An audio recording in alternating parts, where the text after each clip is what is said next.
Hi, Martin. Hello. The wrestling can't be over. Or is it over already? Is it done? No, I'm in line now. Oh, wow. You guys really did. How long did you... Okay, here's the question. How long did you guys wait in the car park? After you got there? How early did your dad get you there? That's what I'm curious about.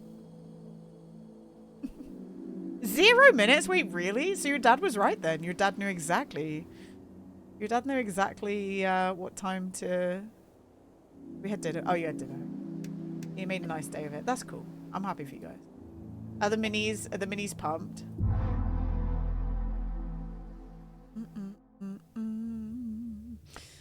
They are. Cute.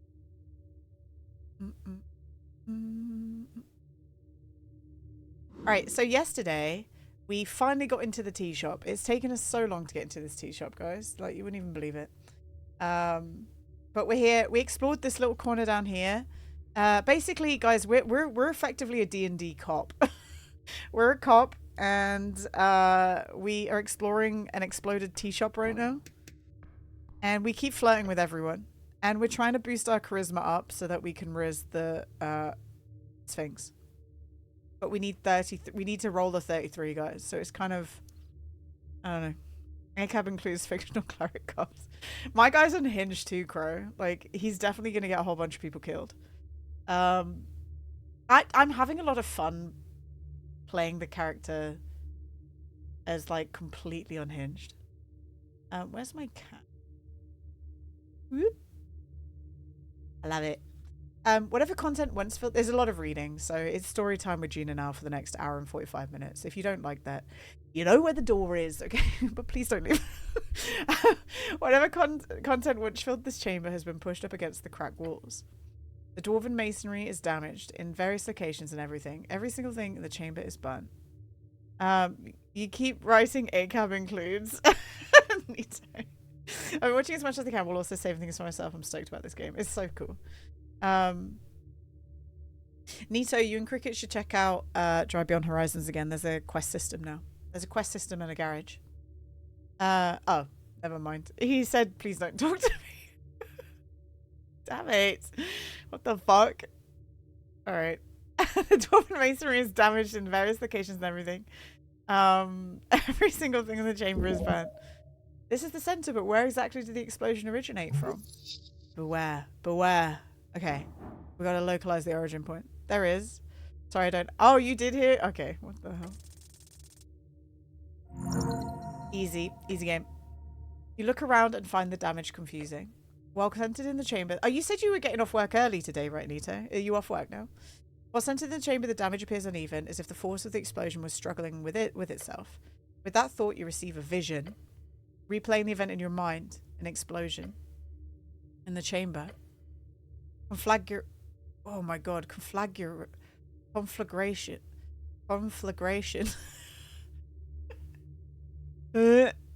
Spreading. It just doesn't work. However, you experiment in your head with the idea of multiple explosion. Suddenly it clicks. You start counting. 1, 2, 3. It's not enough. Looking around the chamber, you see several points from which the fire clearly spread. Explosions. Explosions. Multiple. And you keep counting. 4, 5, 6. Even that is not enough. Fires. The immense force. 7, 8. You gain it at the last spot of the floor you can see, near the west wall where you're standing. 9. 9 of them. You try recalling the textbook take on fireball spells, and unless there were 9 individual spellcasters all within range remind you, then there's only one possible explanation. Or well, there's 2. There could also be 9 delayed fireball spells, which seems equally ridiculous, but more likely. A necklace of fireballs. What? A magic item mass-produced during the Coast War, rare to find in the post-war era, especially with more than a handful of beads remaining. 9 explosions, 1 for every bead on a fully stocked necklace. I was supposed to be, but I was stupid and carpool with Cricket, and she won't leave. That will teach me to trust my wife. Do you and Cricket work at the same place? Exactly. You remember it clearly due to its historical significance. The assassination of Priestess Leona, arguably the inciting spike for the Great Coast War. Now, over a century later, you're standing here among the rubble of the very same device. But why use such a tool of destruction here? In the tea shop of Tolstad. Not to mention a fully potent necklace of exceedingly rare to find these days. With one mass-produced during the Coast War, lost most their power after the fall of their creators. Why would someone spend a 9-beaded necklace of fireballs on a damn tea shop? Consider what you've learned. Guys, this is political, I know it. How the hell is this place still standing? We're just yelling. What is this? The not only disintegrated thing in the central chamber is this stone slab. But on the positive side, I'm still on hold for the doctor's office. I've gone from position 50 to 12 in an hour. Let's go, Nito. It's just very, very cooked. A table which was once a stone table, now it is as scorched as the rest of the tea shop. Maybe leave it alone? Your arms cannot carry that burden. Ah, yes, the table. It must have been flipped over by the force of the explosion. Guys, oh my god. Can we do it? Oh, I think we should re-roll this, no? You make your best attempt, but the big block of scorched wood just won't move. Doing it alone is nearly impossible. If you had some kind of companion... Ah, shit. We try again, right? Like, we can do this without our boy. Okay, that was red, but it said success. You grab the thick table with your gloved hands. Flip the table. Oosh. Oh my god, there's a dead person. What the fuck? You stare in the dark corner of the tea shop. Amidst soot and broken tiles, you see a corpse. It almost disappears into the destruction around it. It's a... Gods be good. Huh? Yeah, this is a bit out of your pay grade. Whispers to yourself, Earth. Lower your head in respect. You spend a moment alone in silence. Your thoughts landing on the disfigured remains. The corpse appears completely charred to you. The size is average in human terms, somewhat slender. Hard to make out anything other than a silhouette. You take a few careful steps up to it. Then you kneel down. Most of the creature is burnt beyond recognition. So there's only two key areas to focus on. The hands or the head. Choose. Okay, let's look at the head. While charred beyond recognition, the skull itself is fairly intact. You leaving now, Gina? Hopefully you'll still be online when I get home. I mean, if it takes you an hour and 45 minutes to get home, Nito, I feel so bad for you. So I hope you get home in an hour and 45 minutes. Enjoy, Nito. Say hi to Cricket. Tell Cricket we love her. The mouth is intact. Good. And why is it that good exactly? So you could have someone to talk to, of course. Oh man, dude, we need the spell. We need to talk to dead. Speak to dead. It requires an intact mouth on the corpse to successfully mimic speech. Did I notice anything else? Good question. Looking for distinguishing features, you do notice something interesting. The ears. Ears? Yes. Well, I mean, I've seen ears before. Look closer. Look at them closely. Oh. Wait. Despite barely keeping a recognizable form, what remains of the ears have a peculiar shape. Is it an elf or like a goblin? They're sharp, pointy. There's only one humanoid creature on the coast with this body size and pointy ears. Right, so this is why the coin master didn't want me to take the goblin with me, right guys? Because there's a dead goblin in here. And not human. Denial for both of you. It's unbelievable, but just the concept of such a rare creature being... Oh wait, a rare creature? So it's not a goblin. There's no doubt. No. It's an elf. It's an elf! Okay. Finish investigating the tea... Well, I haven't. There's all that area up there. Are you taking me away? Scent of a hull midst flame amiss. This is the death you fear, the dramatic end to your career. Did they know? No, they couldn't have. Did I just die? Yet you have, through no means of your own, landed in this trapped hallway of a mission. You have only one choice now. Find out exactly why this happened. Who killed the elf? Who blew up the tea shop?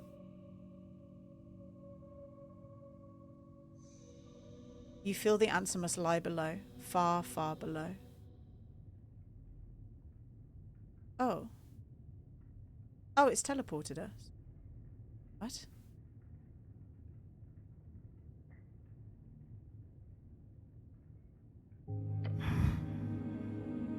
duck. A water... Okay, dude. It's telling me what a duck is. A duck is a nickname for a warrior who fell in honorable combat and then later revived. Sort of a synonym for a coward, but not necessarily. I love their helmet. Ducks, scary things. They used to chase you when you were a kid out in the country. Body is secured. Good, good. The pale man answers behind his desk. How exciting. Not often you get to deal with elves. This is a terrible idea. You should have run away the second you saw those ears. The pale man knows what to do. It was smart to let him handle the corpse. We never finished investigating the area. We're gonna have to go back, guys. New quest. Alright, so there's a dead elf, guys, in the tea shop. Don't say anything, just stand there like a man without a plan. Bringing the corpse of Iskin was a mistake. I don't trust that guy. I hate elves. How screwed am I? This is a real mess, isn't it? Oh yes, you've really fallen into the bog this time. The pale man will know. Perhaps. How screwed am I? This will be your end. Why? Oh, failure. Okay. I was like, what the hell? Bringing the corpse of Iskin was a mistake. I don't trust that guy. What other choice did you have? He's alright. Just stay on the good side and you'll be fine. Okay, don't say anything. You hear the pale man clear his throat across the circular chamber. Alright, let's go. So where's the dead body? Oh, here. Ew! What the fuck? The elf's corpse lies motionless. How did they move the corpse here? The Dark Knight carried it here. Viskin clearly has some unique minions. It was a far impressive feat of magic to keep it intact. I was going to say, it would have crumbled to dust, no? Moving it to the Lich House has caused some minor scuff marks, but nothing major. There's a gentle repose cast on it. That's how it survived the journey in one piece. What's this? Braces of Thievery.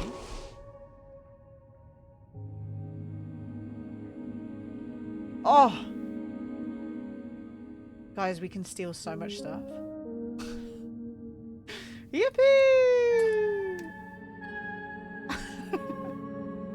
Yahoo! Hello. I'm gonna steal from you right now, bitch.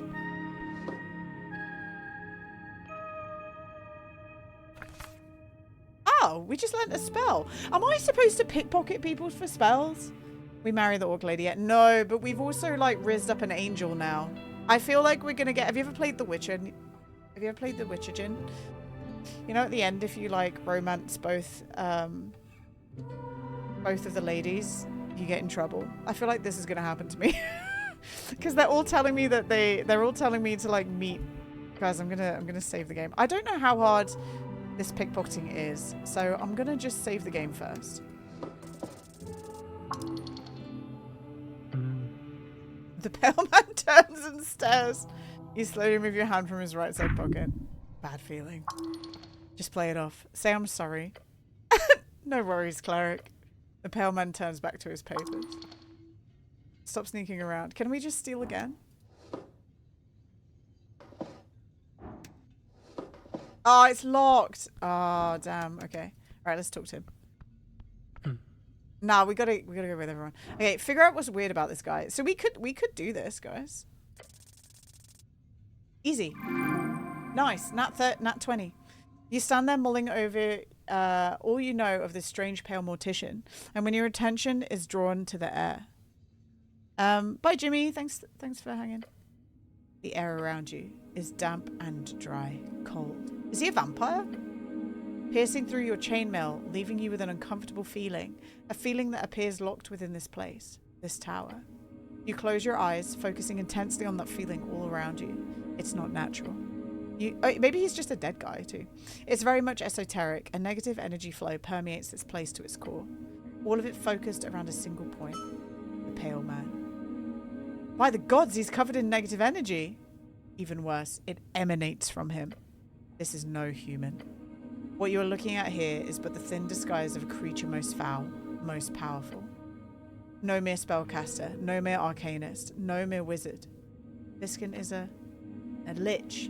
He's a dead boy. An unliving, everlasting bastion of esoteric power. Learn from this creature. Like an actual lich. Like eat your soul and play with your bones type lich. Yes, you're afraid so. What do I do with this information? Well, you have a choice. Either try to deal with this directly or contact relevant authorities. You could also just walk away. No worse for it. But what if... I don't mean to interrupt, Cleric, but you've been standing here in silence for almost 5 minutes now.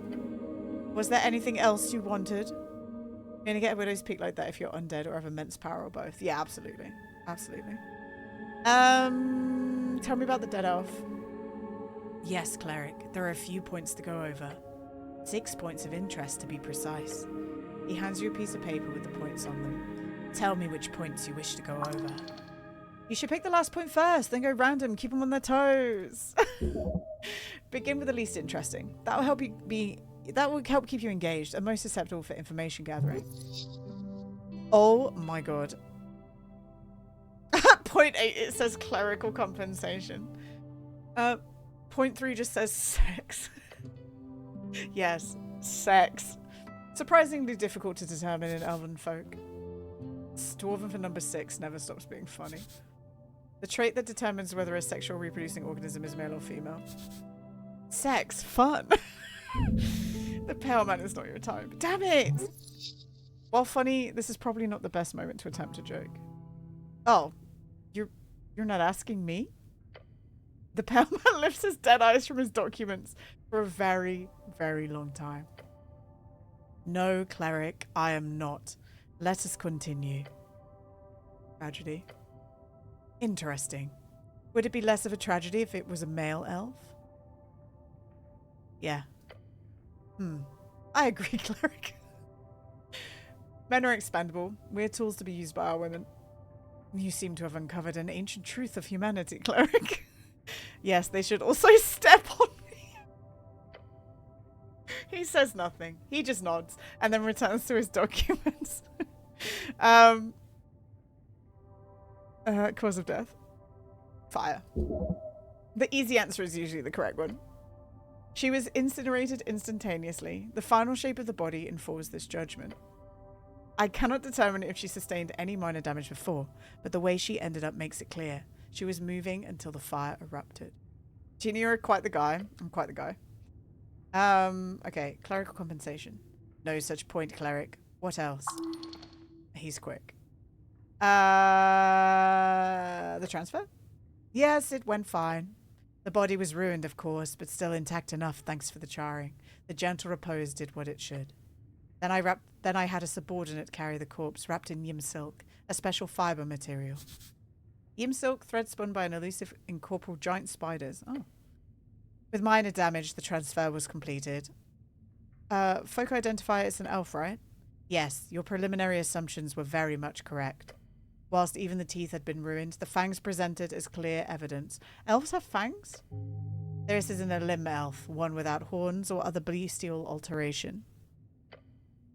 It is, which means you are able to cast Speak with Dead, Cleric. Oh, can't you do that?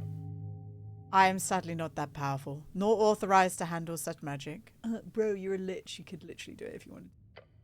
I found an object within the elf's grasp. However, it had a magic seal on it, causing it to break upon interference. Slowly and deliberately, the pale man shows you some dust in a vial. It was a chain, a gold chain. The esoteric enchantment upon it caused to survive the explosion. However, it fell apart upon losing contact with its host. Interesting. I apologize for not handling it better. Perhaps I could have gotten more info. I was just about to say you screwed up. The pale man just stares at you for a few seconds. I'm not sure how to look into it further, but it could be good to mention to Lady Sageleith. Okay, a limb identity. The elf is clearly of a limb nature. Getting in contact with the embassy could be smart. Or foolish. I'd suggest speaking with Nicholas Darrow or his Valkyrie. Oh, she's a Valkyrie. Okay, that makes sense. Speak with the Dead is a powerful spell. Where can I find it? Straight to the point. Necromancers are rare in this city. Some specialized clerics are taught it, but few are powerful enough to know how it innately at 3rd level. However, for lack of a better way to put this, I know a guy. Can I trust this guy's guy? He wants you to pick up his spell, so you can use it on the corpse. So, in his interest, somehow, that you get to this spell. So, yeah, maybe? Tell me about this guy. His name is Bondavol.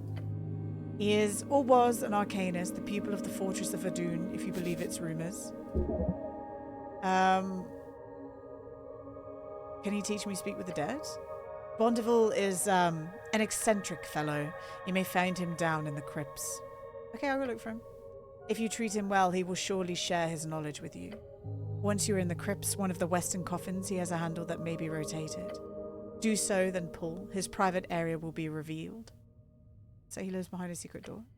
Yes, this is correct. Once you've learned to speak with the dead, return and cast it on the corpse. No, I didn't do that. We only just loaded in. Okay, bye. I'm not showing him my freaking mimic scarf. You can fuck off. So where's the crypts? Is the crypts down here? We should go back to the tea shop because we didn't finish exploring it, did we?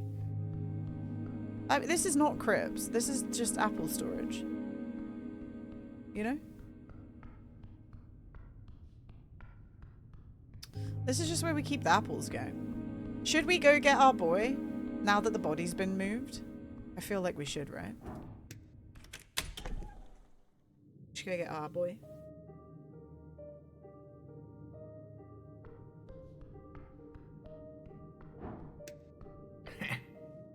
Morning, Cleric. The goblin rubs his eyes. You ready to head out? Yes, more or less. The goblin collects his things, strapping a pouch on his hip, adjusting his jacket. As he finishes up, he says, by the way, yesterday with Darrow. Thanks. Don't make much of a difference to people like him, but seeing you stand up to Darrow like that, priceless. Anytime I hate his type. Oh yeah? What type? Human men. I see. Maybe we should go pick up a mirror today in case we find the time. He's like, bro, you're literally a human man. Oh boy. Finally, Snell puts a pouch inside his inner jacket pocket. Oh, crown. Seems like a fair amount. All right, I'm ready. Snell has joined your party. All right, come on, Snell. Love you. I feel like we should just go this way. This way is faster. So we go back to the tea shop, right? And then it said the crypts. Where are the crypts? Like, are the crypts down below? In the deep dark? Probably, right? I would think so. But let's go back to the tea shop first, just because, yeah. And then we'll jump down the hole for Dinsdale. Just for you, Dinsdale. Oh shit, he saw the body. Run! He wasn't supposed to see the body. The dialogue options for this are killing me. Did you see me? How long have you been here? Did you see me say step on me? That I want the women to step on me. It's so good, Hallie. This game is awesome. If you're into this kind of thing, you know? It's like a lot of reading and a lot of talking, but man, it's really good. It's got such a good sense of humor. Alright, where is this thing? Did you not see that, Dinsdale? We were just telling the Lich King that we wanted a woman to step on us. He didn't. I've been flirting with everyone in this game too. We're trying to flirt with this big Sphinx lady. She's a big, powerful Sphinx, but I need like 33 charisma to do it, so it's unlikely we'll win. But we try. Okay, we already explored all. Okay, this is new. Once there were shelves here filled with magazines. You've seen this type of construction before in other city tea shops. The main draw of tea shops is the available outlet of magazines. Pay for an expensive cup and get access to latest stories. Win-win. Look at the chunks of charcoal. Scattered across the stone alcove, you see chunks of, well, charcoal. I'm such a prude in games for no reason. I never flirt if the option is there. I don't get all... It freaks me out when people play Baldur's Gate and they get all horny about it. Like, I don't like that. But... this is funny. Like, my guy's terrible. So him flirting with people, I kind of like it because he's awful. But yeah, it freaks me out. Like, be as long as it's harmless. If you're into it, that's fine. Like, live your life.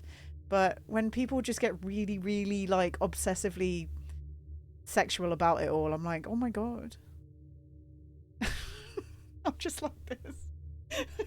With this in Baldur's Gate 3 has been making fun of me because I don't romance anyone. I romanced Will because he was the only one who would take me, and then Karlak was my bestie, which I kind of liked. I won't ruin anything, but it made sense for all of that to happen. It was nice.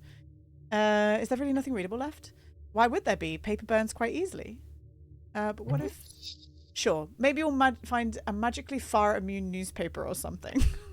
That's right, you have to take a proper look here before moving on. Great, just great. Your eyes sweep over the ashy remains. Guys, we actually might find something. And Meek is here too. No! Nope, there's nothing here. It was worth a try. You sure about that? Mm-hmm. Cleric, can we move on? I don't think the magazines are too readable at this point. Hello? You home? Your eyes cannot move from the pile of ash on the shelf. You're frozen. And blinded. Oh. Hi, Sunny. Folks were obsessed with the boinking the bear in Baldur's Gate 3. That's kind of funny. You're right, they were. For me, it's when they kind of help but bring up the sexual parts. Like, it's totally fine. Astone is my husband, but chill at least. Yeah, absolutely, Crow. It's when people make it their... When people... Like, you load up Baldur's Gate and people come in and let you know the kind of people that they're, like, thirsting over. And you're like, oh my god. It's, not to bring up Bobby, but to bring up Bobby. He played that Date Everything game. And there was someone who started coming in his chat who was just being very odd. And then was like, can I say something weird? And Bob is Bob. So he went, oh yeah, sure. And they were just like, yeah, this person makes me wet. And then they were like, oh, I can't believe I just said that.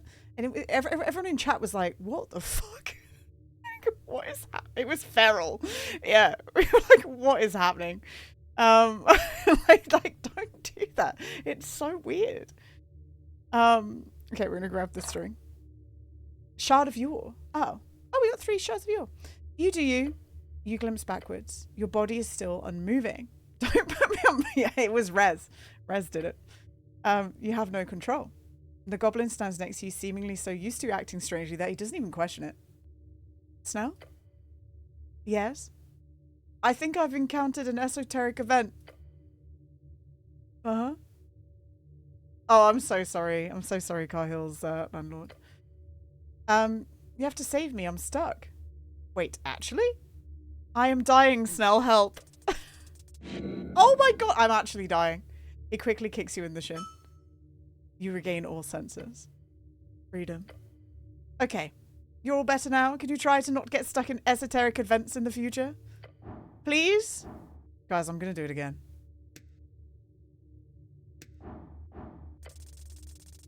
That's better. There we go. It's on me, Gina. I signed on the dotted line. It's made people forget that it's okay to keep thoughts to yourself. Absolutely. Yeah, absolutely. Like, and I'm happy those people are into it. And as long as they're not doing anything illegal, like, more power to them. But I don't need to know about it. You know what I mean? I don't need to know. It's your... Don't tell me. Among the mess, you notice something solid. The tea shop that blew up updated. Moving away a small pile of burnt magazines, you discover a paper completely unharmed by the flames. Nice, we found an unburnable piece of paper. It's a bit dirty, but you quickly shake. A quick shake reveals the title. The Undercommon. Yeah, only tell me when... Yeah, exactly. Only tell us when you're dry. Wasn't that a thing that we did for a while? Like, this is making me dry. Like, I swear somebody was writing that in chat at some point. For fuck's sake. This paper is cursed, I tell you. We spent a fortnight fishing these bad boys out of the sewers last year. What kind of asshole thought a magically indestructible newspaper was a good idea? There's a faint tealish outline on the paper, not quite glowing in the dark, but almost. The magical elven brooch was damaged. He doesn't know about the elf.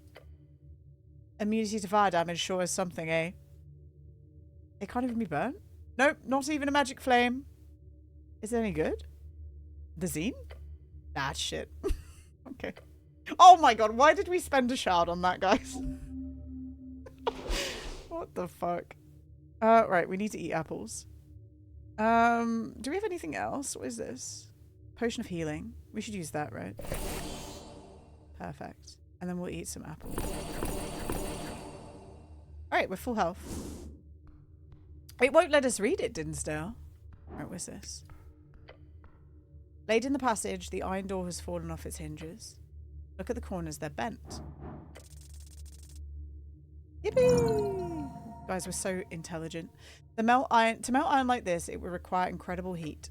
You remember from your studies the art of the fireball spell. An awesome power, it was often used to horrific efficiency in the coast war to eliminate entire legions. We already know it was the fireball, right? But to reach degrees hot enough to soften this iron, it would have to be a 7th level or higher. More realistically, considering how the flames have forcefully escaped from the back rooms by bending the door this way. 8th or 9th level. Meek, what do you make of this? Meek is my little mimic scarf. Door is very hurt. Meek, feel bad for Door. Bad magic did this. Master, be careful. Whatever did this still may be here. Okay. Look at the hinge. Oops. Sorry. I didn't mean to click that again. Look at the bent hinges of the door. An incredibly high temperature. Okay, we already know that. The hinges are connected to the wall via the thick iron nails. Okay. VA in the making. No. The problem is, Sonny, is we do voices all the time, but I can't be consistent with it. Like, it's not consistent at all. Hardened and metal commonly used by dwarven engineers by the construction of Norvik, and it's light but extremely durable. Melting point is, oh my goodness. Alright. We haven't spoken to Snell yet. Oh my god, so much money. What a nice guy. I know, I love him. It was a mimic. I don't know if you were here when we found the mimic, Crow, but the mimic was disguised as a sign that said not a mimic. A frame for a painting. The actual picture is obviously burnt away in the blast. It is iron. It remains. What sort of painting do you think it was, Snell? The drummer does strike me as the type of guy to hang a giant picture of himself. What do you think? Maybe his wife and kids too? Yeah, negative on that one. They don't have to be real. What? It could be imaginary kids and wife. Maybe we should keep looking for actual clues. Are you saying this burned painting is not a clue? It's, fuck it. Sure, it's a clue. He lets out a big sigh. Why not? Okay, let's look closer at the frame. Iron melt. It feels like a door, right? Like, why would there just be painting at the end of this corridor here? Like, this is for sure a door. I know, it's so cute, right? Goofy mimics. Luggage. I love luggage. I honestly really want to play the pointing. Would you guys watch me play a point and click adventure game where I know every puzzle already? just because it's like an old game that has Rincewind and luggage in, and it's like it was made in conjunction with Monty Python, and Eric Idle more specifically. So it's got a whole bunch of Monty Python jokes in it as well. I love that game. I haven't played it in years. I don't know when we do it, but it's cool. It's called Discworld Missing Presumed. The American version was called Mortality Bites. So you may have heard it as either or. No, I don't think I will. It's not affected by the fire as some pipes you saw in the central tea shop chamber. Right? Anything else? The frame holds nothing else. There's no way. There's definitely something else here, right? There's no painting here. There clearly was before the fire. Okay, whatever. I can't believe this isn't anything. There's like no option there. All right, we've explored the tea shop. So I guess it was right. We did hit the main clue. All right, you want me to jump down the Denzel? Do you want me to jump down the well? Because I think. Oh wait, what's this? Who's this? What is this?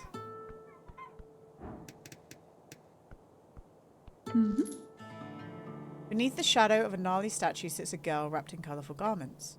She's wearing some sort of hat with an attached veil, covering her face. On the ground around her upon a fancy rug, you see an assortment of strange trinkets. Some of them have quite potent esoteric auras. You hear her mumble something. Sorry? She lifts her small arm from underneath the layers, ripping the hat mask from her face. I said, gods, it's so cold here. You see how her skin has a faint blue taint.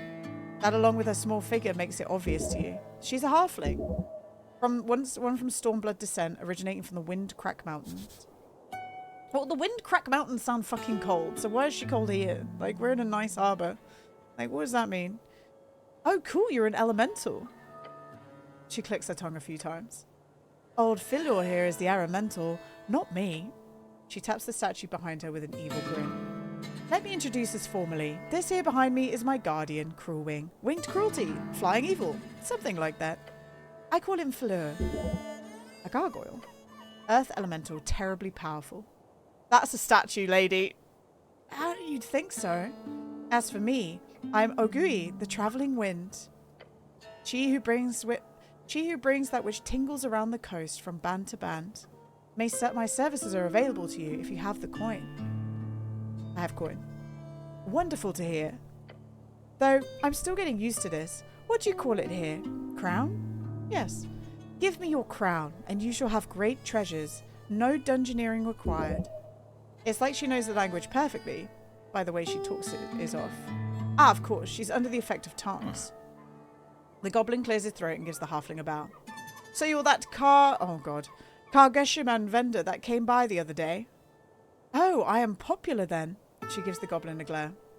You're affiliated with the dragon I hear about. Yes, everything work out with the application? It did. Send my regards to your queen. She's not a... Sure, I'll do that. He gives you a nod and steps back. What did you say, warrior? Make my time worth it here in the cold. Who are you fighting for in the election? I'd like to browse your wares. Great. What can I interested you in? For example, she pulls out a yellowed scroll from her chest. Is she supposed to be Indian?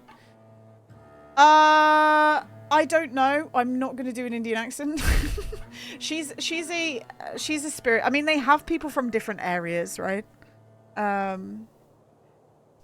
have people from different areas. I would say she's quite Nepalese, right? I imagine. This is a scroll of comprehend languages. Handy if you need to decipher some ancient text or speak like a foreigner. Okay, so they've got an esoteric shard for 50 crowns. We can't afford any of this, by the way. But we've got an esoteric shard, a comprehend languages, which sounds really good actually. Empty Efreeti bottle, a helmet, 10 pieces of incense, bone dust canisters, a dream patch, and an elven ointment. So we need to save up 100 crowns, guys. All right, we'll come back. We'll be coming back to her. Let's go jump down the hole before Dinsdale cries. Oh, I should talk to the boy too. Fucking hell, there's so much to do. Meth sent me a picture.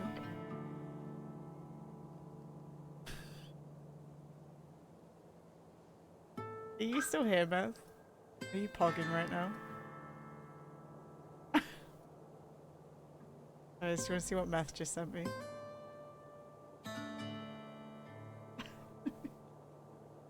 You know he's so pumped right now. He is still here. Are these important people or are these just people who work here? There's just one guy there on his phone. I'm pogging off randos. Are you gonna try and get a photo with one of the wrestlers, man? Oh my god, I didn't show you yesterday either. I'll show you guys one picture. Because I had to turn around and ask Meth. I was like, did they line up like this or did you put them like this? Also, this face is so cute. I didn't show these yesterday. Moth sent me this and I was like, did you do that to them or did they line up like that? And he said they lined up like that. Like just boop, boop, boop, boop. Also, look at that face. They're starting to look like actual cat kittens now and not just, you know, blobs. Cute. Also, 2 black in between the... There's 2 black... Oh yeah, there's 5, isn't there? They kind of, like, merged together, though. Have your brothers named any of them yet?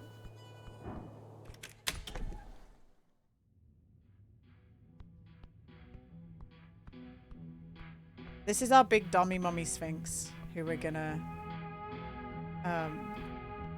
date. She's not even drinking anymore. Oh no, she is. Never mind. Can I pickpocket her? I can't reach that from here. All right, here we go, Dinsdale. You approach the old well. It's dry. All right, jump. Excuse you? You're doing what exactly? I'm jumping down the well. You say that as if it's somehow a good idea? Just jump. Snell grabs you. No, what the hell, bro? No! That is bad, Cleric. He wrestles you back away from the deep, deep hole. But Smell, I just wanted to jump down. Not on my watch. If you want to die from rapid fucking dungeon descension, do it on your own time, asshole. Alright, hang on. Snell? Huh? I need to take some care of stuff by myself. I don't think so. Oh, okay. Just for now. Uh-huh, and I'll do what? Go stand around the garden till you come pick me up? Yeah, that'd be great, actually. I won't be long. Cleric, I've been assigned by Lady Sageleaf here to watch over these proceedings. The Halfway Tribe has a vested interest in keeping these streets safe, and she absolutely does not trust you to handle yourself. But if you're insisting on it, I'll come pick you up later, okay? Just fine. Your goblin companion stomps away. You now stand alone. Right. Now he's gone.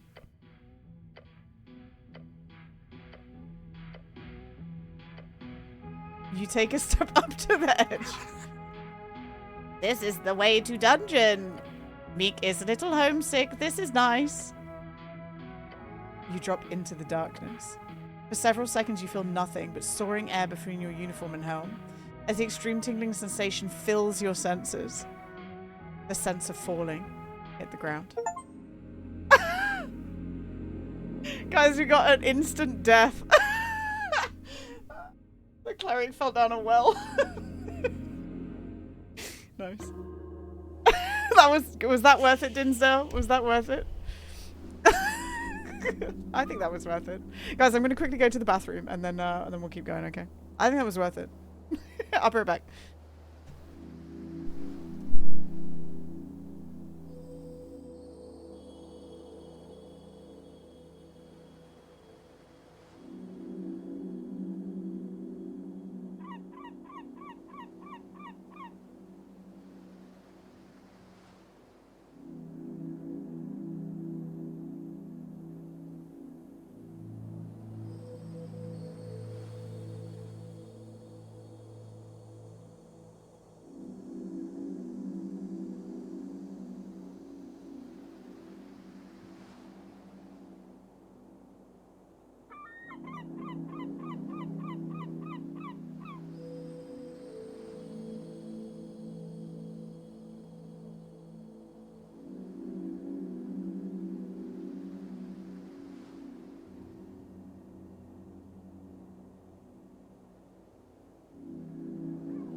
The achievement was an instant death bloodiest, so we just straight up died. Like there was no saving rolls.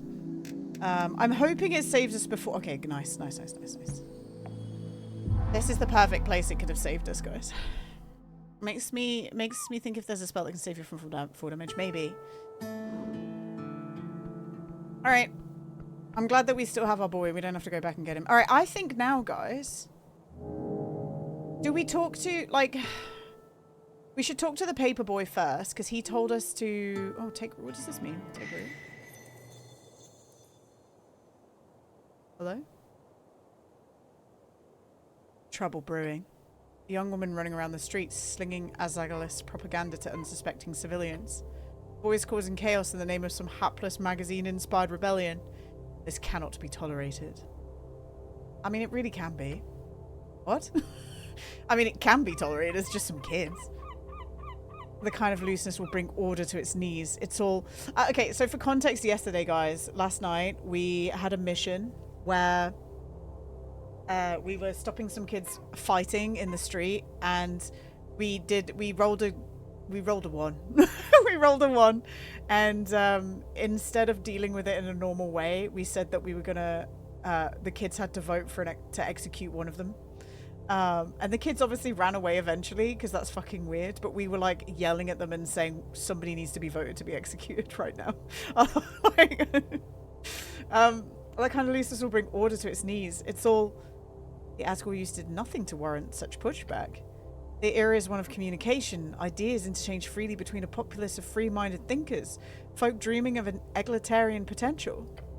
However, the problem lies with the unfortunates who break their seer Falkarian thought with reckless unkindness. You must pray for them, beg for them. To please stop being so mean. Appealing to their better nature. Be sarcastic.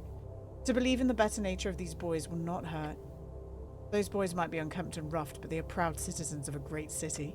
They are performing a service, albeit a crude one beyond the realm of law. For the youth of Asgels, they are even more unlawful, to a much steeper degree. Okay, so how do you calculate the degrees of unlawfulness? Entirely through the morality of their behavior, which means feelings. Feelings? Yes. You are feeling like the boys are in the right. What has happened here is a complication upon society, a representation of the wider culture. Young men are drawn towards the rough, downtrodden world of the dreamers, the hope of national unity through the Uthrian story, one of leadership and honour. But without that guiding star, there is no such singularity, no control, no wise king to bend the knee to. Instead, those boys are simply expressing pain through violence, enacted onto those who are attempting to craft a more caring future. That is, young women. They are, as opposed to young men, are drawn towards a more social type of unity, with welfare and Aslaglian flattened hierarchical structures. Beyond Asgel himself, who is by his function also a male figure, it is to women people you should look towards. Lady Fair is one. The halfling god? Yes, Lady Fair and those not, the walking god who gave everything to save her people. Her words are few but spread far across the coast. Her church is quite active among Norvakian society as an organisation of charity, one open to all folk no matter their origin. An egalitarian dream. This is why women, as harsh as it is to say, are simply more suited for the Norvakian leadership. Lady Fair makes it clear. The house held by women stands any season. Women. But I want to lead in the future, and I'm not a woman. I feel like there should be some middle ground here. What about a house held by a person never fails? That's catchy, right? I agree. Look at this. I agree women clearly build a more thoughtful and caring world for us all. Feel like a good man for thinking such egalitarian. It's so good. I love it, Hallie. You can be a complete freak, by the way. Like, if you really want to. There's something so powerful about dreams. Ideas spreading from man to woman, woman to man. But the Azolian dreams is not a blessing. It is a smile wrought in pain, a vision of 1,000 layers of intersected nets and labels, tangling every person, ensnaring them into oppressor or oppressed. And there is oppression, there are unfair hierarchies, the world is corrupt. But not fundamentally. If these boys are pushing back against Azaglism, that is only natural, is an ideology which pushes a foundational belief that they are naturally oppressively superior. If a young man grows up in squalor, finding zero advantages from being a man among patriarchs, nor any power from being human, especially if he grows up within non-human clusters, something many of the poorest humans do. When he is unable to find a job at age 19 and has almost no political, societal, or economic power in his life, which dream do you think he would believe in? The one calling him to fight to reclaim what he has held by right, a good life as a future patriarch, or one calling him an oppressor?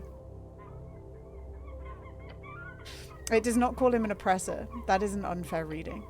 Azaglism is about systematic change, that young man is trapped in the same cycle of violence that all men find themselves in, since the dawn of time, that he must fight, that he must be a patriarch and have that good life. Azaglism would lay the foundation that allows him to be free from these burdens, that he would be free to find that job, that good life, with the same prospects as everyone else.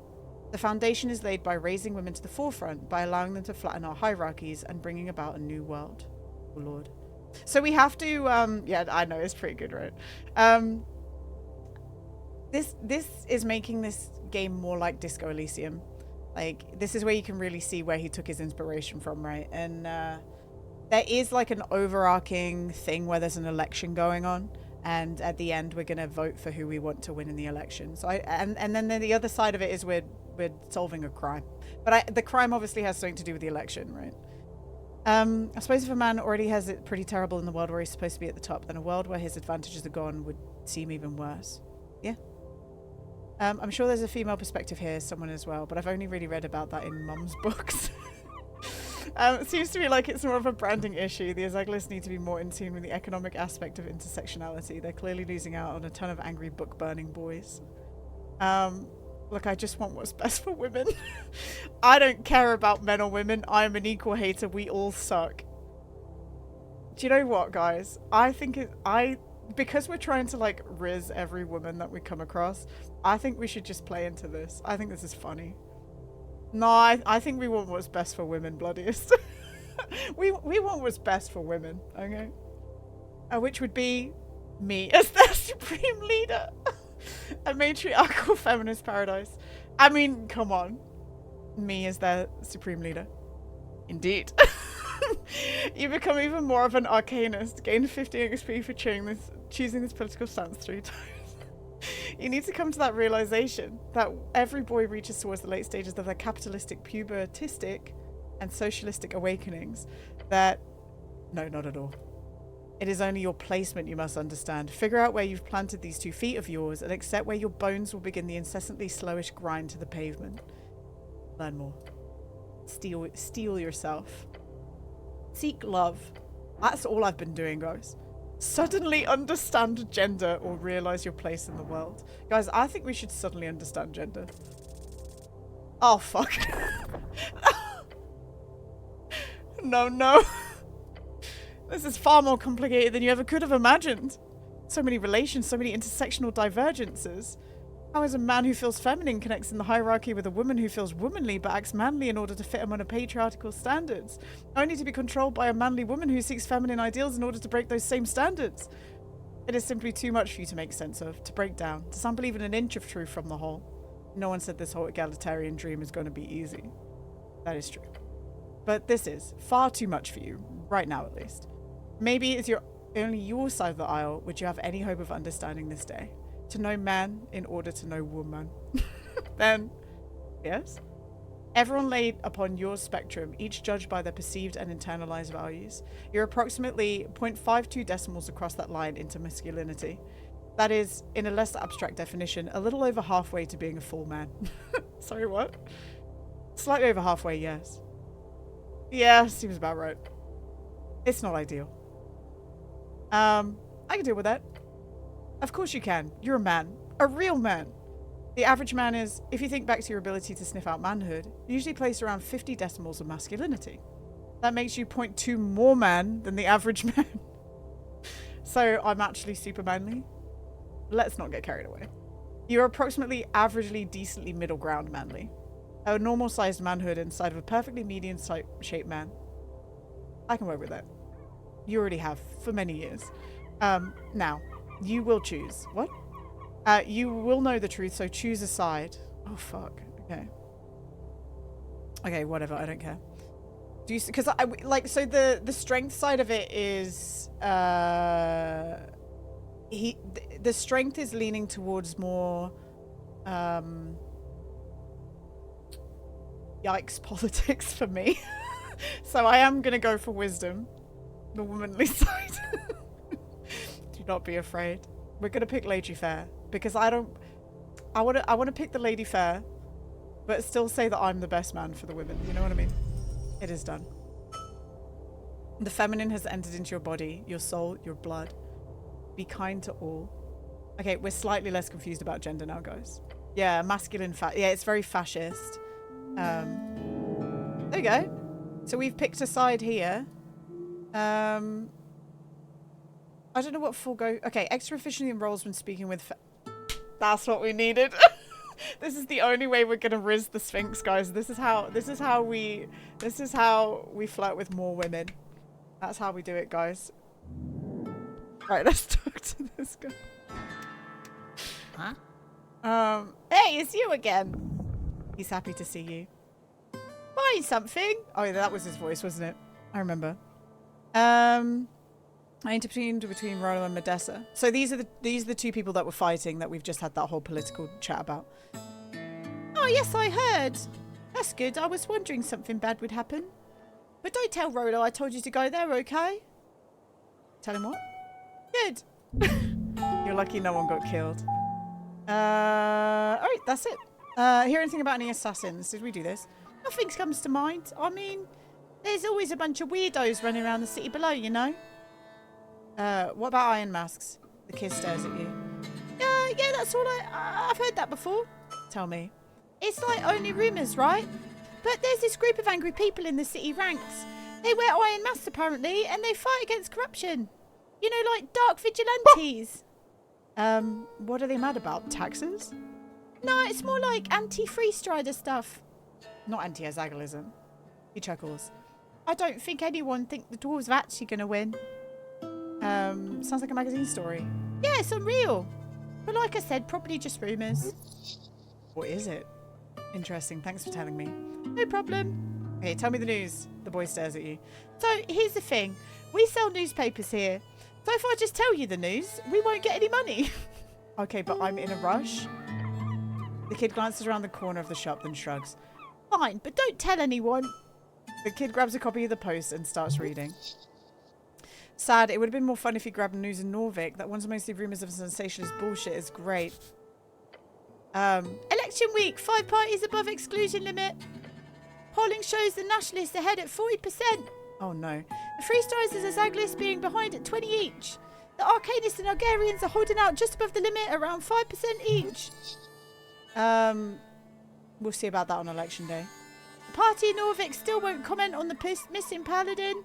The pissing Maladin, that's what I was about to say. This Gorm Skademan fellow's been gone for months at this point, but he's the drama. I want to read that. He was last spotted headed down into the city below. Maybe he's stuck fighting undead or something. Or maybe he's dead, you know, after having fought with some undead or whatever. Paladin? Sounds strange. Probably dead, yeah. He stares at the bottom of the page. Apparently the party in Norvik is going to hold an election without him on the official list of members. Lord Patriarch asked him cannot be reached for a comment, it says. Oh, and Food Lord Tormund will now be head of the list, and Corner Darrow will be number 2. I wonder how that'll go. I don't want to read this, but I click it. Oh my god. Too bad for Lord Gorm, unless he's found before the actual election day, of course. If you're heading in the city below, you should look for him. Yes, I should. Nice. Anyway, as Aglis rallies held all over the city, there's an op-ed about how the chant is being printed illegally and needs to be stopped. If anyone knows the location of the printers used for producing the chant, please inform your nearest Free Strider office immediately. Interesting. He turns the page. Agarian party has lost almost the entire working class vote. No, that's the guys we like. Over half the sea guilds are giving official support to the green cause. A shame. Yeah, the Argarian party seems to be out of race, more or less, along with the Arcane Circle and the Conservational Lobby. So now it's a three-way tie from what I can see. The latest poll shows 36% for the party in Norvik, 20% for the Revolutionary Free Striders Party, 24% to the Asgore Workers' Party. Very interesting. I'm not involved in any of this, of course. Oh, you aren't? No, I'm way too... It's way too uninteresting to even think about... I'm way too uninteresting to even think about politics. That's funny. He laughs. Same! The kid starts flipping the rest of the pages. Right, that's it, I guess, but interesting. No, I just realised there's no mention of the tea shop yet. Guess they're keeping it out of the news cycle. Who is? The city, I guess. That's all the news. You want more info, you gotta buy one. Right, no. Goodbye. Right, now we're going to the city below. Meth doesn't know what to do because he's sat waiting. He's like, I don't know what to do with myself, man. He's like, I'm just waiting for the rest of this to show up.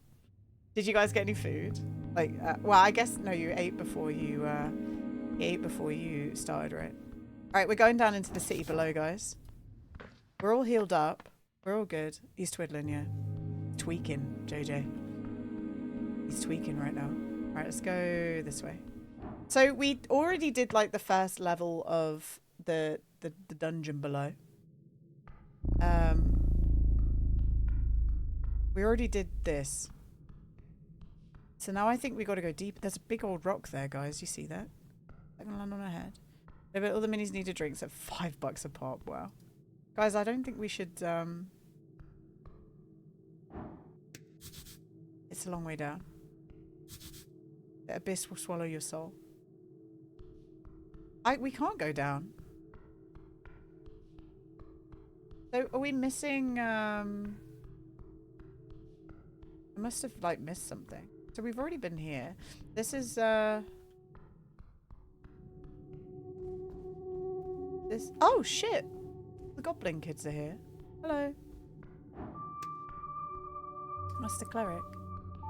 I guess they just like farm down here. And we've got the lady here. We've already been all the way around here, you know.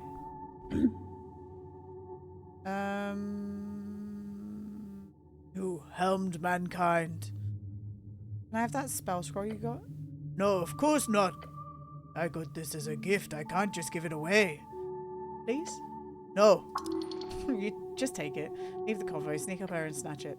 Only suckers ask for things. Okay. Okay. Okay. Point towards the mushroom. Oh, there's the mushroom. I didn't even notice her. Point towards the mushroom lady. Who's that? Mingo doesn't turn around and just grunts at you. That's Nessa, and she's our druid.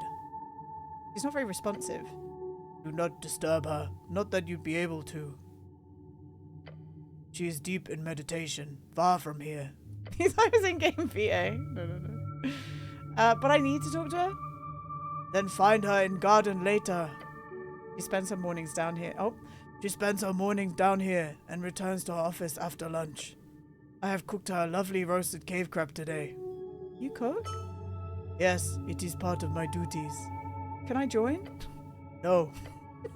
You may not. A terrible tragedy. To be forced to avoid suffering food poisoning. What the heck? It would have been nice. Alright, well, we're going to steal from her now.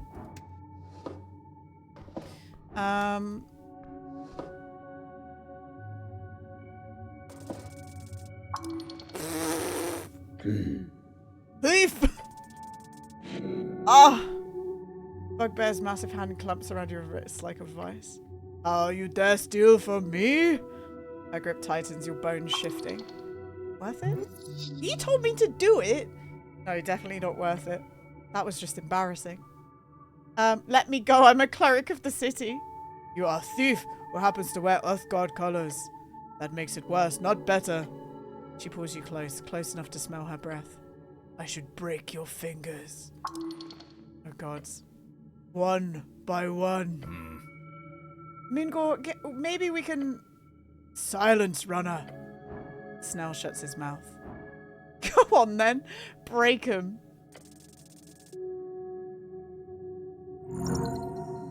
Nice. You meet her gaze unflinching. Seconds pass, her grip does not loosen. She releases you with a shove. You have spine, thief. I give you that. But I catch you again. She draws a claw across her throat. Message received. She returns to her post, eyeing you with disgust. What am I doing? Why am I on the floor? Lesson learned. Possibly. Do not test me again, human. Nod and back away. What? Look, what am I... Get up. I want to talk to her. Oh, she has apples. Nice. Hi, Nita. What's up? I hope you had a good trip home. The mushroom lady does not appear responsive. Oh.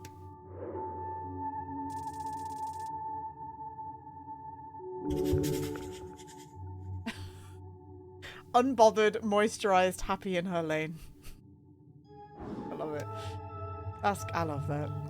she's moisturized, guys. Alright, where do we go? Down here? Oh, this fucking thing. I don't think we can do anything with this.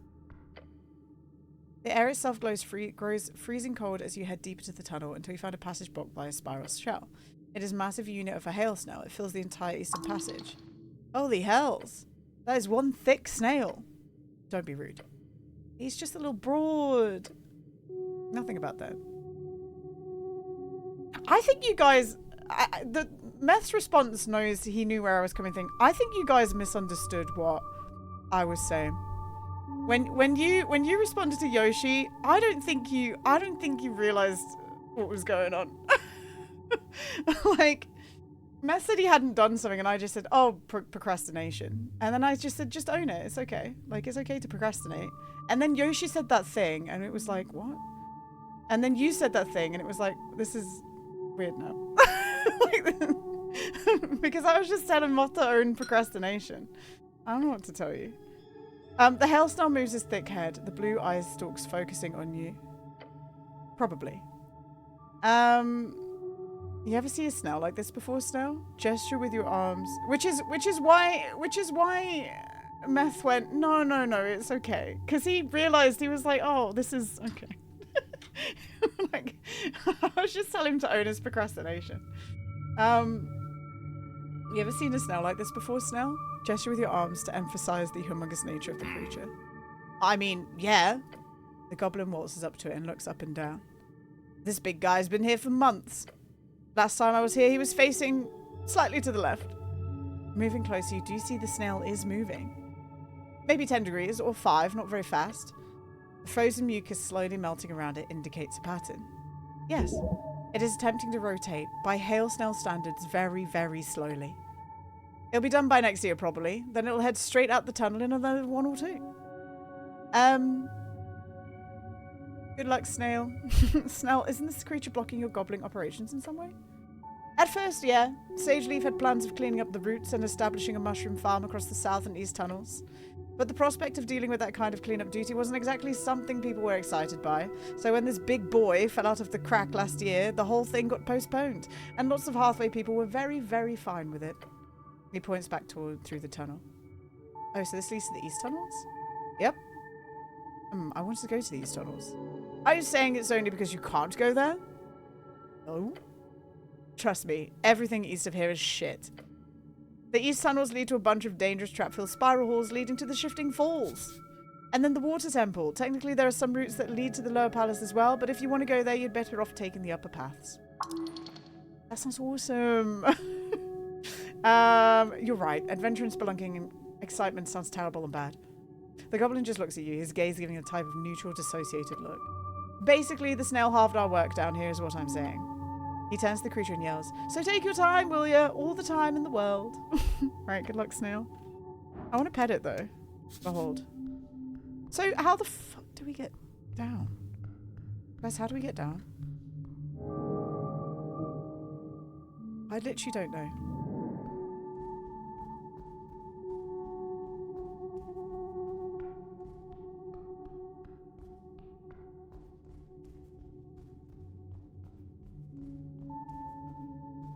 Because we've been all the way around here. Jump. Well, we went jumping down the well, but it didn't really matter. And then this is where we came and did like a whole bunch of spell shit, right? There was someone down here last time. This guy. Like, who the fuck is this? And why can't we talk to them? Like, there's just a dead guy here. There's just a dead guy here and we don't care. Yeah, I'm at a point where I don't know where to go right now. But we need to go find the guy down in the tunnels. That's where I was trying to go. And then this is where we found our boy here. I love this guy. I love him so much I don't remember his name. Little croc guy. And we got to find rats for him and give it to him.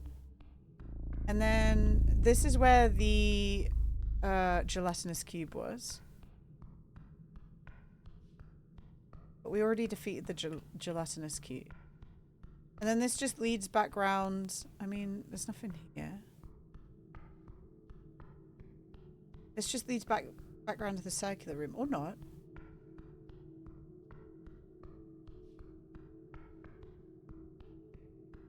I think it's supposed to be a maze, isn't it? I will go down there, but I don't think I've been around here yet. Oh, fuck. Okay, we haven't been down here. Oh, God. Wait. Master, beware!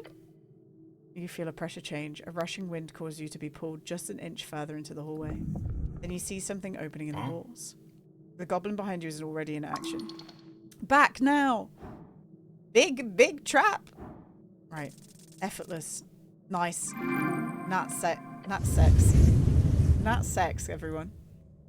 Not success. You just barely escape the deep clusters of skin-melting heat. Standing up, you realize the fire singed the edges of your uniform. Adrenaline leaving the system. Pain burns. Roll around to put out the last fire. But you live! Woo! Oh, gods damn it. Don't waltz into obvious death always like that. I don't need to see more of your near-death experiences. Okay, fine. I'll try and keep an eye out in the future. Yeah, good. I can't pull you out of every fire every time, you know. And if you get fried, I'm screwed. So don't, just don't. Now don't enter the hallway before you disable the trap, or you'll get roasted again. Okay. Looking back, the hallway has no marks of being filled with flames. For the same reason, it's still functional. It's a magic trap. You dust yourself off, Snell squints at the strange paw prints on the walls. Wait, I think I know this. These marks. This is where you can deactivate the trap. Let's check them out. Yes, they're most likely connected with esoteric nature. Investigate. Okay. There are 2 faint paw prints here, one on each side of the hallway. I think traps like these are my least favourite part of the job. I'm going to press it. Nothing happens. Nothing happens. Hey, Snell, your thoughts on these paw prints? I feel like it'd be very silly behaviour to go around touching paw prints in the city below. Well, I've already done it, haven't I? But honestly, considering the strange traps I've heard of, I wouldn't be surprised if this was some bullshit puzzle. Bullshit puzzle? Could be something like... we have to press both of them at the same time and somehow deactivates the trap for a while. It's worth a try. Is this a disco game? Yeah, it is fire. I suppose. What is worse that could happen, apart from being polymorphized into Rust Monster or something? That won't happen, will it? Get into position. No, oh no, of course not, Cleric. Intense sarcasm. You get in position and look over your companion at the left paw. He reaches up to it after a moment of hesitation. Ew, yeah, this is magical. But nothing more than that, he says, and puts his whole weight on it. Try pressing yours. Just 2 fellas pressing the wall. Press the other one. Oh, shit. The goblin jumps back. A deep groan from the walls. That did it do something? The fuck is that ticking noise? Look around. Esoterical vibes. A pressure change. Something's happening. As you peer across the hallway, you see something appear on the wall. Is that writing? At the entrance, a whirling mass of faint light forms a stable shape. Entrad en parve probas. That is cat speech. You can't read it. What a sexy tongue. Why is there cat speech on the wall? Yeah, good question. But I can read this, kind of. Let him focus. He stares at the text and mumbles to himself. It says, enter, as a pair? And be probed? Not probed. Proved. Like the Dwarvish prov, it's a trial. Not probed, proved. He snaps his fingers. Yeah, oh yes, that's it. It's a test. Enter the hallway in a pair and be tested. Get in position. I'm ready. What? Are you? The goblin takes a deep breath through clenched fangs. Yeah, okay. On 3, 2, 1. Wait, on 3 or 0? The goblin stops himself from stepping into the hallway at the last second. Now! Start walking. The 2 of you step forward. In hesitant unison. Trembling. The text is changing. Stop! You both stop halfway, looking at the magical lettering on the wall. Al son divio la porta se abrira. Oh gods, your companion mutters. Something divine? Something poured? Open a gate? You can read it, right? It's not like I took formal lessons. I've just picked up a few words here and there. The clicking sound starts to echo into the hallway. Tick, tick, tick, tick. Gods be damned. Okay, hold on, I got this. Tick. Al son del vino. That's a divine song? Tick. Puerta is door? Tick. Listen to the divine song and the door will open. Your doom is near. Take a deep breath. What the fuck does that mean? Shit, the goblin. Calm down, he yells, pushing you off. Just listen. He glances across the hallway erratically. The ticking is, kind of a song. A rhythm, at least? The ticking. Tick, tick. Oh, it's kind of catchy. You're clearly supposed to move forward in rhythm with the song. But without knowing it innately, it would be difficult to follow it. Would it, eh? Oh, God. All right. I mean, charisma, right? We've got 20 plus 7. Oh, fuck. It's just rhythm, clearly. Can I roll again, please? Listen to it. You have to. Cleric, I can do this. Take a step forward. As you do, the ticking stops. That wasn't on beat. That wasn't on beat at all. Look at your feet and then to Snell. Your companion holds his breath and stares at you. What? What did you just do? I don't think. Just go. Oh, thank God. Woo. Give the goblin a quick glance and a nod. He returns it with a stern expression. Tick.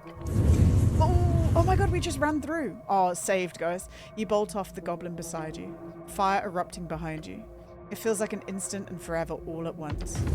The pressure wave of heat hits you as the side as you pass one of the volcanic holes, but you escape the worst of the blast, as does Snell. He even overtakes you, reaching the end of the hallway first. The goblin tumbles to the floor, tapping his jacket to put out the scorched ends. As you reach alongside him, a final wave of fire hits you. You burst out of the inferno, out into safety. However, you are burning. Fall to the floor and roll around. Both of you violently smack and roll around the ground until the fires are no more. Snell quickly gets up, looking around for more threats. Oh, shit. He takes a deep breath. We're out? Oh, good gods, we're out! God's favour us, Snell. Cleric, look, he mutters and points to the wall once more. I will, yeah. I can't yet. You can't until you're out of text, bloodiest. Another line of shifting magical text appears. Passad libres por mandato celestial. It says we can pass liberally by celestial mandate? Hells yeah, we can. Liberty. This isn't the place or nor time for politics, Snell. Feel apolitically. First of all, I didn't write the text, just making that clear. You are no longer an arcanist. Oh my God, guys, we lost our... We keep getting XP every single time we change our political stance, guys. Maybe we should just never decide. Secondly, I got it wrong. It's pass freely, I think. I guess we can come and go as we please now? Hey, are you okay? Yes, lie and get up. Your companion lets out a small laugh. The type of laugh you only get after winning against impossible odds. I'll be honest, he mutters, slumping down to the ground a bit further away the hallway. That was worse than a mass torsion. Oh, it's a spell. I was like, oh my God. Okay, this is what I thought it was. An infamous spell that causes all testicles around to twist, turn, and clench. It's horrific. It's the testicle twisting spell, guys. Take a few more steps away from the hallway of doom. The goblin gaze flits around, dancing from tile to tile. Oh yeah, he wants us to sit down. Finally, Snell seems to find himself more at ease. He lets out an exasperated sigh. I need a goddamn breather. Okay, join it. Let's join him. It's a short rest. We can have a nice little rest. This isn't exactly my first trap. But we usually hire third parties to disable them. So you're saying you're a bit of an expert on this stuff? Depends on who you compare me to. Rooting around in his pouch, Snell finds a tiny green sphere. He smacks it against the ground and it begins to flutter up in the air. Some type of primal essence. Point at the light. What kind of globe is that? The Nesson kind. Sadly, it's my last one. The goblin leans back against the dungeon wall, making sure to check for any trap mechanism beforehand. Look, I work mainly in Upper and Lower Tolstad. The city below is not my responsibility usually. So apologies if I don't have these magically shifting tunnels memorized like some veteran adventurer. Apology accepted. He lets out another sigh, this time in pure exhaustion. You've heard the city below changes from time to time, but most people believe it to be a myth. I've never seen a tunnel shift, and I've gone through a fair amount of them. What? Like around sewer level? Yeah, something like that. I'm not a dungeoneer, but I can promise you everything at this level and below changes over time. That's good to know, guys, so we have to come back here every now and again and, I don't know, try and find more stuff. It's like the city's entire base is an esoteric pocket going all the way down to the gravity flip. This place, it's real close to the garden, right? Sure. Wasn't here a couple of months ago. Between in the garden and the water lane sewers, I'm 100% sure there was a slanted hallway full of frozen spikes. We boarded them up as well as we could at the time. Boarding up. That only lasted a couple of hours. It moved around? Yeah, it moved around. All this shit does. The esoteric nature of the city below is well documented. It was mainly to do with sentience, if you believe the few scholars who have been allowed to investigate it. The more living minds present, the less chaotic a section will be. But this, what the goblin describes, is what enough activity to warrant a proper look. Can you prove it? I'm sure. You just sit out here and chill for a couple of weeks. I'll come back and visit you. If the tunnels are the same, I'll owe you a beer. We can get back to the quest afterwards. He's making fun of your dumb request. I don't drink, Snell. Oh shit, I keep forgetting you're like an actual cleric. No alcohol at all, eh? Of course not. Intoxicants are the work of evil and chaos. As clerics, we must abstain to maintain our fight against discord. Plus, we cannot cloud our minds. We must remain vigilant, and we fulfill our sacred quest and make sound judgments upon our people. Yeah. He waves a claw, definitely not listening. But trust me, the city below is very esoteric. God. It is also really fucked up, which explains why your beloved city would give the proper rights to a bunch of goblins, huh? He laughs. And these last couple of years have been more and more Rhodesian scholars going delving to study it. That old lady doesn't let them in on her turf, of course. Chasing them away is one of my mainy jobs. Politely, of course. I'm not some syndicate gangster. He instinctively throws out that gangster comment. Bit of a sensitive comment. But the other tribes are more accepting. For a ton of coin, of course.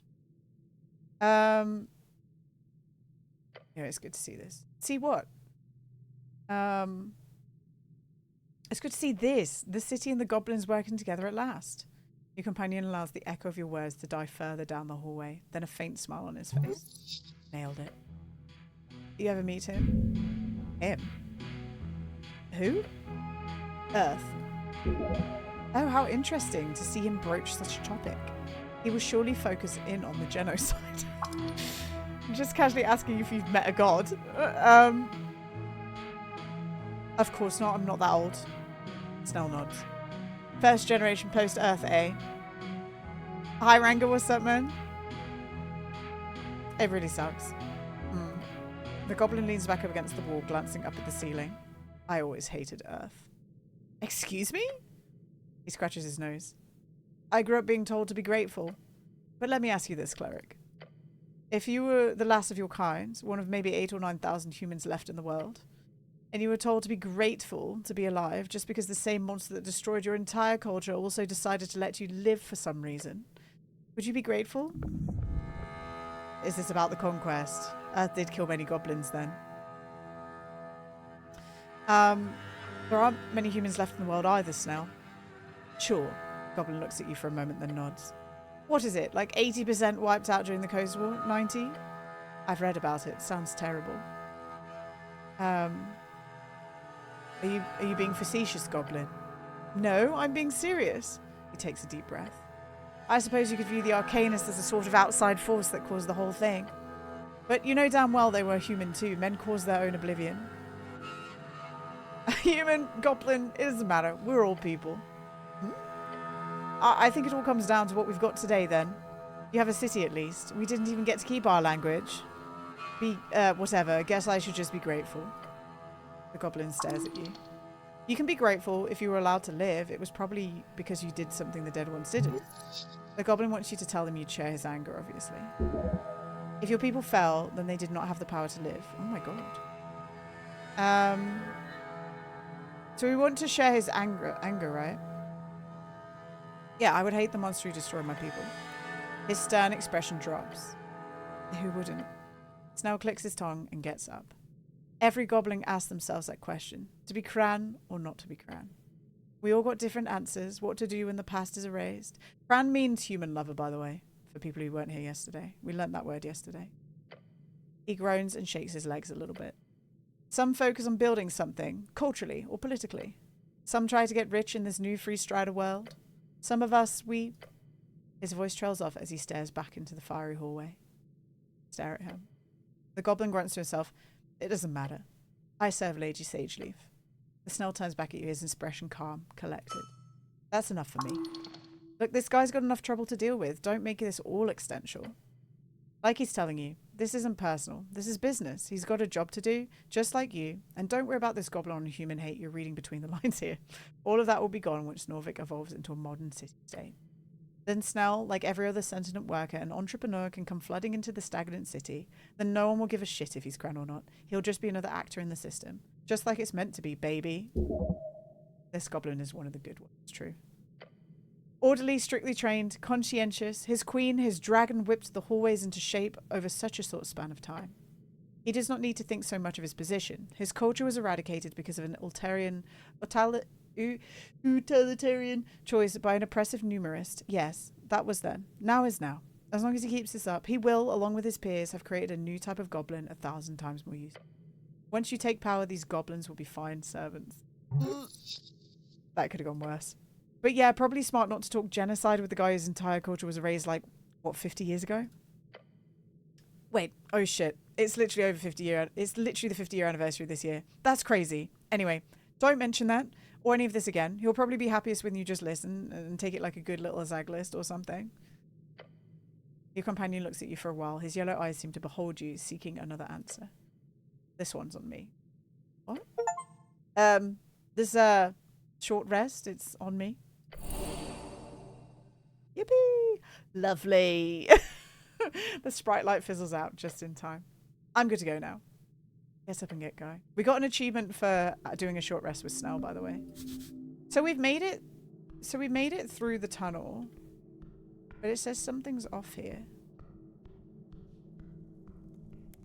I thought it was 55 already then. Oh. Oh. We're back here. All right, let's go this way.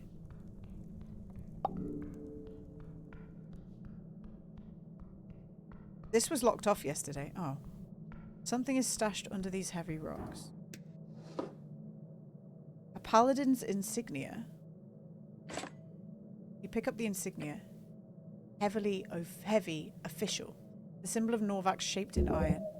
Paladin's oh, we were looking for the lost paladin, right? Ah, well, there's only one paladin left in the city. Turn it over. Is he dead? It says completed. Boom. Turn it over in your hands. This isn't something you lose accidentally. Not something you abandon. Let's have a look at this. The goblin peers at the insignia.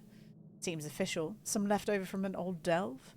No, this is one of a kind. This belonged to Lord Gorm, the last paladin of Earth. Oh. Oh, shit. The one that's missing? Yeah, one and only. He goes quiet, his eyes darting back and forth in the dark tunnel. Why does it do that every now and again? He might be still alive somewhere. We will keep up hope. But I suppose this is some type of closure. I report this to my patriarch once the mission is finished. He lowers his head as if to show some type of respect. Got it.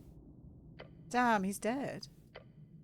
Most strikingly, it appears to be hot and red, clearly highly esoteric, as if containing some magical fire. And if it's here in this dungeon, then surely Lord Gorm must be dead. Yeah, probably. Maybe crushed by these here rocks or something. He couldn't have died here, could he? A truly tragic end. The missing paladin is missing no more. Another sign of how this city will fall. As for the insignia, it shall be returned to the palace. Eventually. May Earth guide him home. Dead. Crusader's Mantle. Hey, is that a spell? What does Crusader's Mantle do? Hey, we got a 3rd level spell, guys.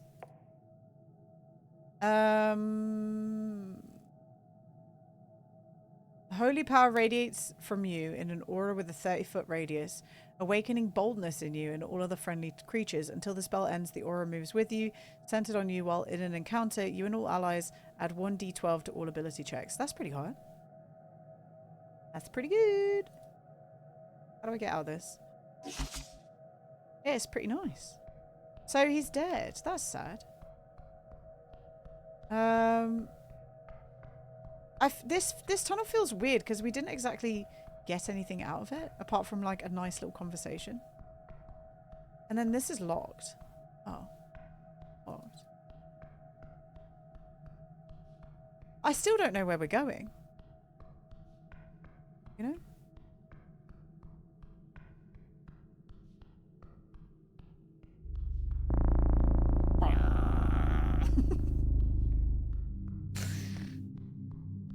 Love it.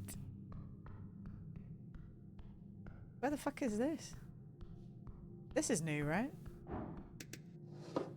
Boink. It's hard to like know where to go, but there's like light here. This is a shrine.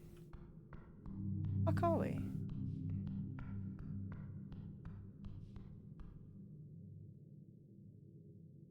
He's got a little crab with him. I mean, a lobster. This is a shrine, right?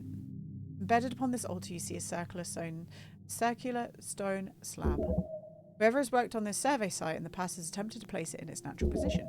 This is a moon chart led by the White Mine barbarians of the divine era. The various glyphs on the surface denote not a language, but rather sigils, it seems. Decipher the current day. No.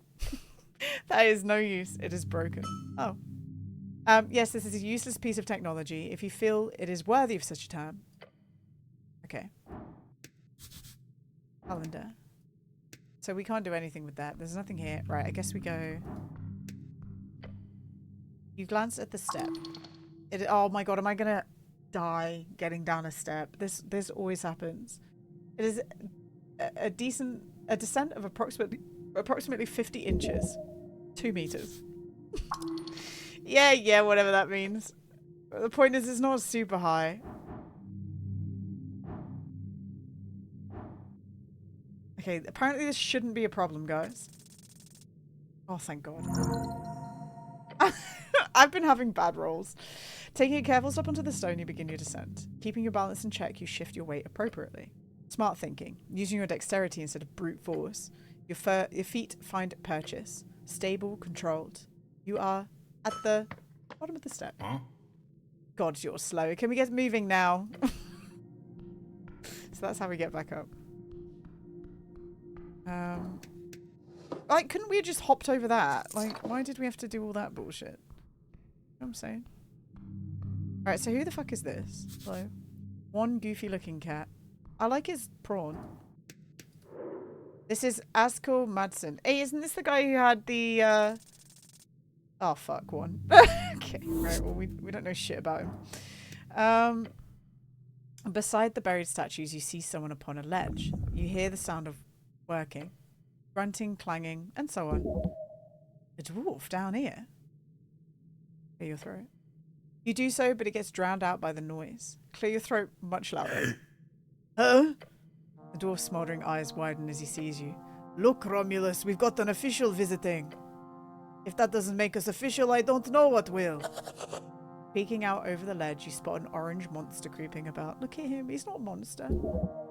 A rust monster. The dwarf appears friendly with it. How strange. Is that a rust monster? Oh yes, very correct, but no worries. He is very kind. The dwarf then mumbles to himself, when he's fed. You got a license for this? License? I didn't think you need one to risk your life down here. He's got a point. He puts down his tools and strikes a pose. Let me introduce myself. I'm Askul Madsen, a dark dwarf. A derogatory term. Oh, sorry, everyone. A derogatory term for the underdwarfs. Or, as they prefer, underdwarf.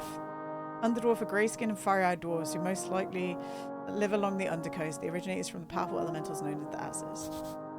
Click, click, click, click. Pleasure to meet you. You're a Novikian cleric, I presume. Not just. I am the cleric of Novik. I'll be damned.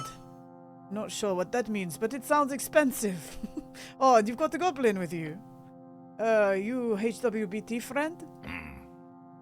Yeah, you're the dungeoneer looking over cats, right? Cats? More or less. Hope your lady wasn't too mad about my inquiry. I'd say annoyed, but it is a better description. But it's fine, don't just trespass anymore. Will do, or I won't, but I should correct you. I'm not a dungeoneer. I'm more of a, With a bright smile, he adjusts the collar on his uniform. Well, I'm what you call a historian with ambition. As he says it, the orange beast sends an echoing hissing noise down the chamber. Exactly, Romulus. We're here on an expedition of grand proportions. To find the legendary missing mine of Tolmun, of Tolmunkati. Then Snellfolk, ancient builders of the city below. That sounds like a quest. Oh, yes, indeed. But just to be clear, I'm not sharing the spoils just like that. Fair enough, treasure's land. Alright, we got another quest, guys. So here's the deal. I'm in trouble. His pet makes a loud belching noise. Right, he mumbles, and gives the monster a pat on his back. You want help, friend? Help a stranger? That's how fools are robbed. I won't help unless it's by accident. I'll help you if I can. Great! You see, there are 2 strange ruins in the city section of city below the city. He points to the statue. White Mane ruins before the dwarves and humans and even trolls. This place was ruled by cats. The way theory goes, the snails of Tulin had an esoteric mine not far from the Pillar of Yore. The mines of Tolamun, the palace, the place a place of thick veins with endlessly growing amber and platinum. Amber translate. Okay, we know about that. What's wrong with me? Endless treasure. But the walking god of White Mane, for whatever reason, sealed it shut at some point, according to legends. Sealed it esoterically, probably, since we can't seem to locate it. Esoteric seals can be broken with the right knowledge. So what's the problem? There is no problem with this site. But I am almost finished here, and I am unable to gain access to the second White Mane ruins. Because it's inside HWBT territory, and they're very unwilling to allow a dwarf like me pass. Your lovely goblin friends have hired a brutish bugbear as a guard. Oh, I know where that is then. But you're a cleric. If you can get access to this territory, then please head south. Wait, we can't. The giant fucking snails in the way, guys. Through the damp high caverns, there should be a White Mane ruin at the end, and the shrine, probably marked by a bunch of feline symbols. He gestures towards a giant statue. Just look for big cats, essentially. Actually, I've already been there. What? Aren't you the little spelunker? That's good, he nods. Did you see anything?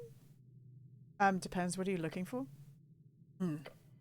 He leans over the edge. All I need you to do is tell me if you find a symbol of a sun or 2 blades. Either of those, then report back to me. If you're able, and you have time. He sighs a deep, frustrated sigh. I wish I could do it myself.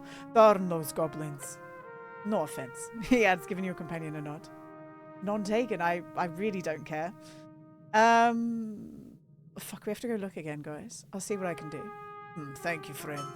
He gives you a thumbs up. I've got a bunch of personal questions for you.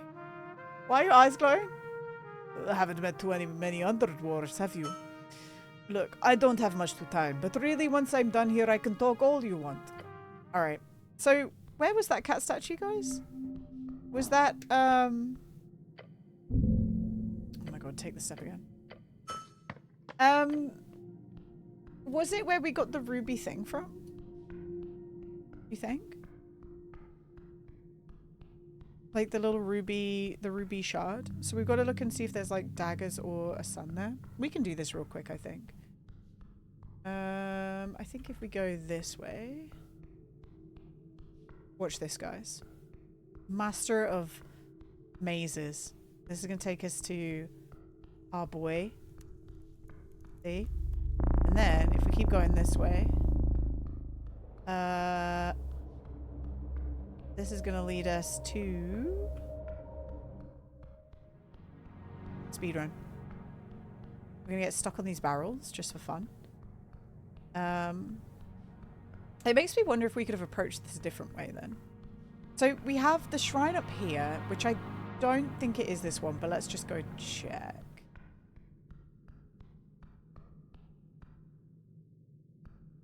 Like, this isn't this, right? Oh, look for the symbol Asgore was talking about. You dust off the front of the shrine, then the sides of the shrine. It's faint, but there's some kind of symbol on it. Yes, the symbol. A symbol of a sun, definitely. Lost. Easy, guys, I'm smart as fuck. Get back to your dwarf buddy, of course. Tell Asgore about the symbol. He would be grateful for this information. You find what you're looking for? Yep. Oh, great. Happy for you. His tone of voice indicates, please, can we leave this scary ruin now? Alright, let's go. Hey, Difficulous. Alright. Run. Okay, let's see if I remember how to get back. You ready? It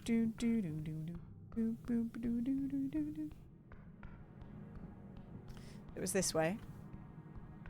Up through the barrels. I may get lost coming back. Coming back feels a little harder. Excuse me. I get stuck on those barrels. And then it was around here. And then up here.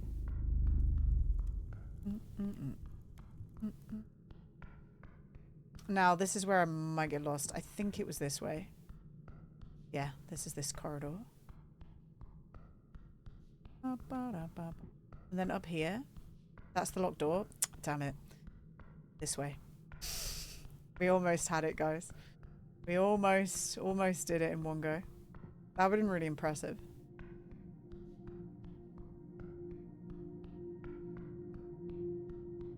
I'm back. I'm back. Hello. Oh my god. Like, once we've done the step once, you think that they wouldn't make us have to do that anymore. Hello. He wipes his brow and yells down to you. Hey there. I found those ruins you were looking for. Yes? And I found the symbol. The symbol of a sun? Yes. He lowers his head, letting it hang for a while. Then he lets out a roar. For Helvelde! His little buddy joins in and screeches. What? The dwarf takes a deep breath. A sun means those ruins are just the same as these, he says, and taps the stone beside him. They're consecrated. The white maidens would never consecrate the secret gate. Damn it. Too bad. Agreed. This means only one thing. This lead was off, he scoffs. Oh well, time to regroup and rethink. After the election, that is. Here. We got a pickaxe of secrets? What the hell? That little trick we have in the delving business. A custom-made little detect secret infused pickaxe. A magical item. A payment. Not bad. Detect secret. This is very useful. Sure is, bror. You gained it. The Cleric of Norvik. Of course, the pickaxe is a bit wonky. The keyword is supposed to be secret, as in you say the word secret and the pickaxe casts a spell. But it doesn't quite work. So, do with it as you please. Did he just give me a pickaxe then if it doesn't work? Wonky magical items can be dangerous. Or hilarious. Anyhow, I'll be packing up soon. I'm done here. Thanks again. Saved me a ton of time and effort. Maybe in a few months you'll join me for a real expedition. Could be fun. That sounds like a death wish. Could be worth it. I would love to delve with you, Askill. Great. And now if there's anything else, just let me know. Good luck down here. Alright, let's have a look at this item. It gives us +1 strength and +1 intelligence. That's nice. When you wield it, it just keeps trying to point upwards, making it impossible to actually use. Okay. Alright. I actually don't know what to do. I'm just gonna look at the tree. I mean, we've updated an awful lot of these things.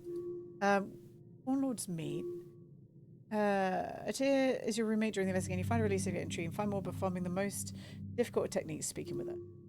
In a tea shop, you should check his warehouse on Water Lane View. The elf died in the fire. So we need to get the talk to dead people spell. Looking for a secret door to further below. So if we're ever stuck, guys, just look. That's completed. You've people 3 times. There's still quite a lot of quests that we're missing. Where's the green one? That's the one where we got a feat. So we got Lady Fair. So we can like re-spec the feat, I guess. I wonder if it costs points to do it, you know?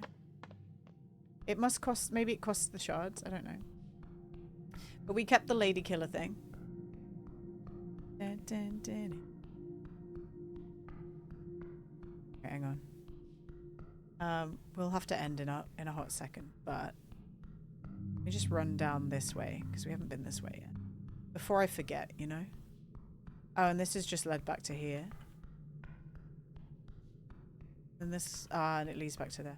Okay. So, yeah, we can't actually go deeper. Can't. So, I must be missing something then. I don't know. We must be missing something. That's okay. We'll work it out. But it looks like next time we go look at the quest book and go from there, I guess, right? What did I see that we could do? Oh, do you know what I do want to do? I kind of want to go to the Sphinx real quick and see if we can flirt with her. Just because I feel like the charisma check things get reset once per day. It's a new day, guys. I just want to see if my theory is correct, okay? I don't know why that's stuck in my head now. I'm so sorry. Got ready for this. I can't believe Snell wouldn't let me jump down that well. Fucked up. Alright, let's see. Alright, attempt to flirt. She taps her claws. Where are you going with this little one? Oh boy. Alright, hang on. We've gone through this before. It's 30 now, guys. It was 33 before. Ah. Oh. Damn. Oh, we try our best, guys. We try our best. It's getting easier, though. It's getting easier to woo her. I'll be going now. Every day we just come up to her and try and flirt with her and then leave. But yeah, there we go. Let's get out of here. Let's get out of here. I think I did save. All right, perfect. That was cool. I really like this game. And I do want to get to the end of it. I know it's a game that less people will come for, but that's okay. It is what it is. We play it anyway. Right. Let me see who is doing the things. Tomorrow is Minecraft Day. Guys, tomorrow I think what we're going to do is, because we're doing that Minecraft event on Saturday, because I'm doing that Minecraft event on Saturday, I thought it'd be fun for you guys to tell me things to build and we see how long I can do it. It seems long. It does seem long. I think it's like, isn't it like 5 days before the election? Maybe all I need to do is just do some random quest by myself, right? Like, that wouldn't be the worst thing in the world. Where's Bob?